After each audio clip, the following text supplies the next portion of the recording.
Qədim ərəblərdə də bədəl qurbanı mövcuddur. Bu da adətən heyvan daha canlı ikən bir orqanının kəsilməsi ilə edilir. Bu adəti Məhəmməd Peyğəmbərin qadağasına qədər davam etdiyini bilirik və belə ki, Əbu Davud və Tirmizinin məlumatına görə Həzrəti Peyğəmbər Məkkədən Mədinəyə hicrəti zamanı dəvələrinin o hörgüclərini, qoyunların quyruqlarını kəsdiyini görür və bu adəti qadağan edir. Qoyunların quyruğunun, dəvələrin hörgücünün kəsilməsindən qan çıxa bilər, bəli. Ancaq yenə də adət qansız qurban sinifinə daxil edilməkdədir. Belə ki, qanlı qurbanda qurbandan murad dediyimiz kimi burada nədir?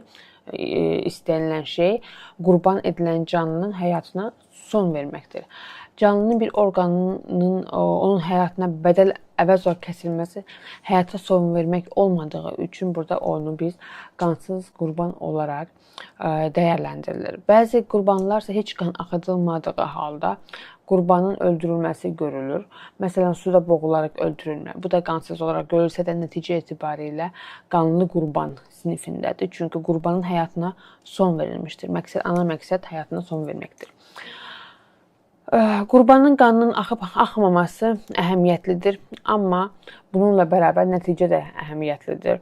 Qanlı qurbanda adətən qan axıdılması şərti vardır. Ancaq qan axmadan da nümunələri tarixdə, dinlər tarixində çoxdur və göstərmək olar.